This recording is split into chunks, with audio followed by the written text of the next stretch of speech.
Well, would you look at that? It's the Harley Quinn action figure from S.H. Figuarts Bandai range. Oh, wait, that's based on Suicide Squad. Never mind. Oh, would you look at that? It's the Harley Quinn action figure from the Bandai S.H. Figuarts range. Wait, oh no, that's the Birds of Prey version. Would you look at that? Oh no, look, there we go. Hey everybody, welcome back to another toy review, and I'm very excited about this. This is a figure I've wanted for, well, let's be honest, since the Suicide Squad came out in 2021. Problem is, she didn't become available until early 2022 in the UK, and even then, she was expensive, as are the S.H. Figuarts figures normally. But, oh, big buts. This Harley Quinn I found on a reduction. An independent seller, their store through Amazon, was selling her for much less than she would normally go. And I could not help myself because I have had this Suicide Squad Harley Quinn since 2018. I've had her. Film I don't care for, design I really like. I've had this Birds of Prey one since 2021. Film I really, really like. Figure I really, really like. Oh, and now to have one based on the Suicide Squad makes me very happy. Only downside, before we get into it and actually look at it as a product, I kind of wish it was the billowy dress Harley. The one that, let's face it, when we think of this movie, we think of her in the red billowy dress, hair in the bow, either barefoot or with the army boots, wielding the machine guns, the AKs, like escaping the compound, firing on everybody, escaping the palace of the Court of Maltese. That's how she spends the majority of the film. You know, javelin, you know, as an accessory. But instead, they decided to go the route of her look at the beginning of the movie as part of the Decoy Task Force X. Nice box, a little simple compared to the others. And it's a pretty much stripped down figure as far as like features go. Birds of Prey Harley we've reviewed here on this channel before. If you want to look that up, I'll put a thing for it at the end as well. Came, you know, some spare hands, a few accessories like the roller skates and whatnot. You know, it's came with a fair few bits and pieces. And Suicide Squad 2016 Harley Quinn came with, you know, a couple of weapons accessories and some really expressive spare heads. So this seems almost a little, I don't know, a little of a downgrade in terms of what you're getting. She also has a much paler paint scheme. I'm wondering if whether or not the detailing of her is kind of lost in that. Because, like, look at Margot Robbie there. She looks proper, like, Harley Quinn, Totso, super excitable, like, Psycho Eyes. She looks great. And the toy does look really cool there. In hand through the box, it just seems a little, I don't know. Like, does she have any weapons? Guess we're about to find out. Let's open up the 2021/2022 The Suicide Squad Harley Quinn figure from S.H. Figuarts.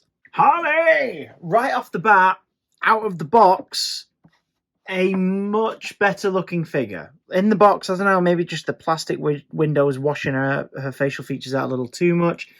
I do feel like there could be darker lipstick, maybe. Because in the film, the lipstick is like black, or is that sort of a faded grey? But you know what?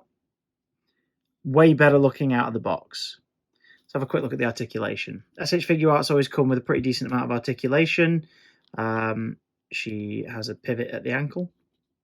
There is a slight articulation in the end of the boot. If you wanted her running, or she wanted the boot to have a bit more of, you know, like she's laughing, sat down, you know, a bit more of a jovial, cartoonish kind of bit of physicality for the legs. The knee has one joint that's fairly realistic, although you can't exactly have her like knee. Oh, actually, to be fair, that is quite a range of movement on there. Yeah, okay. She's not like going to be kneeling properly anytime soon, but like that's two separate joints, like one up there and one there. No swivel at the upper leg, so you've got to be careful with how you do that sort of stuff. But the crotch joint has a fair amount of articulation. You can have sat down, you know, like leaping, like proper running. She doesn't have a swivel in the waist, but she does have this sort of separate little bit of articulation here to allow for some more naturally kind of curved round movement, which looks great. And that also has more of a crunch to it. She needs to bend forward for anything. She has an articulation. Let's be honest, it's not a ribby articulation. It's just below the breasts. So that moves up and down and side to side, again, allowing for a lot more natural kind of leaning posture. She has got a shoulder kind of slumping / reaching out extension. So reach round, reach back. And you can have the jacket shoulders sticking out like that as a result, or you can fold them in a bit more and have her arms up or slumped down. So it's more for display, like it gives you a bit more range of movement in the arms, but it's mostly for display reasons. You can either have a slumped casual or like up a little bit more. No articulation outside of the shoulder ball there in the upper arm, but you can swivel it at the shoulder a fair amount anyway. A sort of double articulation in the elbow, bit more range than the knees, and the wrists are on a little ball joint with a peg that allow for some minimal articulation based on which way around you put them. As with the other S.H. Figuarts Harley, the bottom of the neck moves around, and the head is on a little peg that allows a decent range of movement. So yeah, she's, you know what, she's got a lot going on, quite similar to the previous two. Detailing, the boots look fantastic with the little laces all looped around, spooling around, spiraling. The little silver buckles are nice. The sculpt of the boots going over to the trousers, which have the classic Harley Quinn black-red separation that we're finally seeing in film in a costume instead of just like in a mini flashback like in the first Suicide Squad. HQ of the buckle of the belt is really nice with the star studs and the little pinholes around the back. The belt has no further detailing, but as you can see, it's sculpted into the butt of the trousers, except for this bit's a little more rubbery to allow for any, I guess, friction that occurs between the top of the trouser and the bottom of the corset, which itself has an amazing amount of sculpting on it. Look at all the different straps, the reds and the blacks, the zipper going up through the middle of these buckles here to the star and diamonds on her yiddies. The jacket, nice little separate piece, so it always kind of hangs off like it should, as it's a short jacket, so it would hang off the sides of her ribs and everything. It's not like a sculpted figure, it's just stuck on. She's got the little scaling at the top of her leather jacket with patches on the side with the diamonds. The sleeves have similar scaling, which is really nice. The gloves have a nice amount of detail on them with the little diamonds love heart. Oh no, Harley, come back. Diamonds love heart kind of vibe going on there. It's like an almost brass knuckle kind of design. On the back of her jacket, she's got the Live Fast Die Clown slogan. With the scratched up version of the classic kind of Harley Quinn red diamonds look.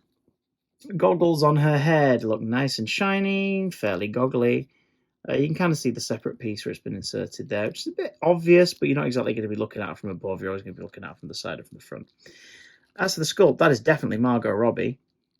Softer features, I'd say, than the previous two. The other two sort of have, you know, the more angular nature of Margot's jaw. Margot's got quite an angular jaw, soft face, but like an angular shape to her face, if that makes any sense.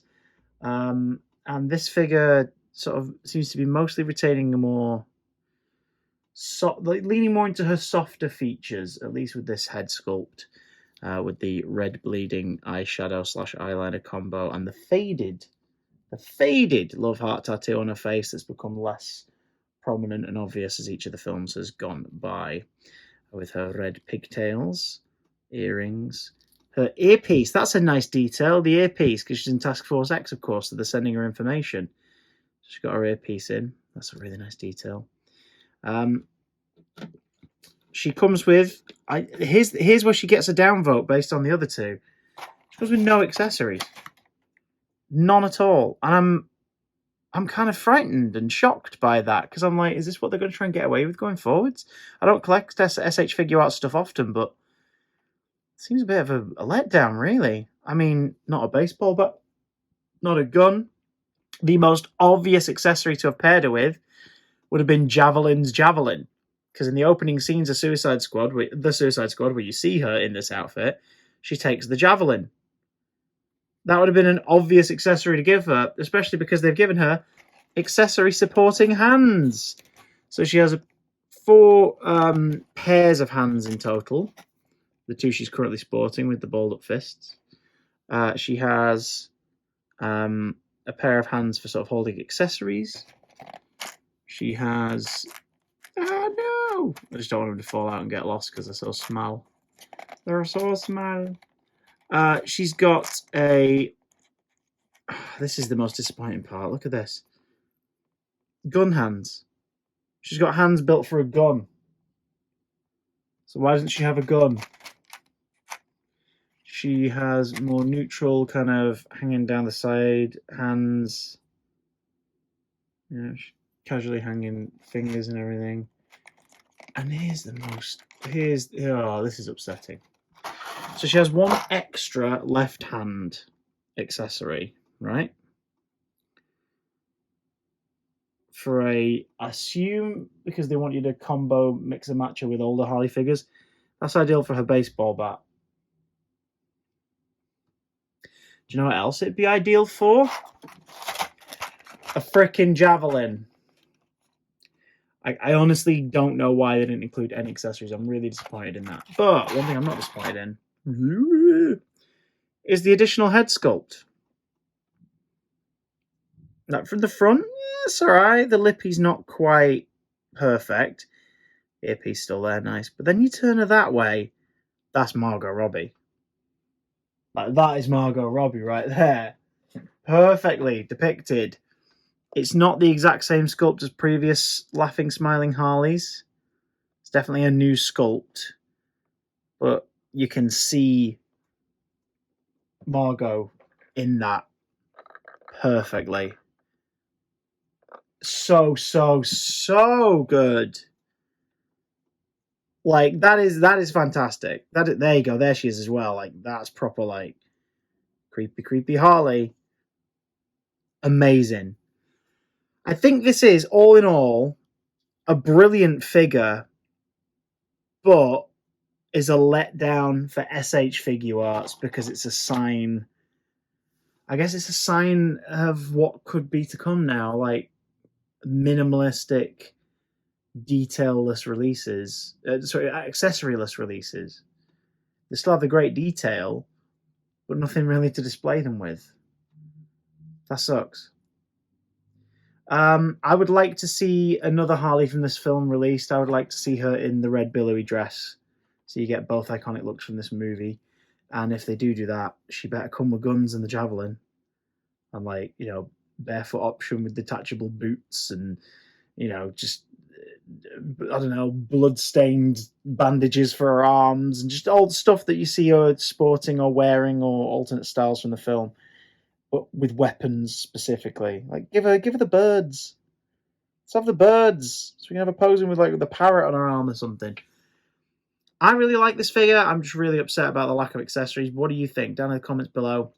Do you think they could do better? Considering these are the pricier, sort of like collectible action figures. Let me know in the comments below. Also, if you want to help fund future toy reviews, my Amazon wishlist link is down in the comments. In the description, should you wish to fund future stuff. Or you could donate directly to my PayPal, link also below in the description. And leave a note as to what toy you'd like to put towards or what accessory you'd like to put towards. Or hey, maybe you just want to tip me and say thanks for all these reviews. They've been helpful to you over the years. You also don't have to do any of that. There's no obligation whatsoever. It's completely up to you. But if you do, make sure to leave a note so I can give you a proper thank you. And if you don't, you can thank me another way. Help me out by liking the video, commenting, subscribing if you haven't. And I'll see you soon for some more toy reviews.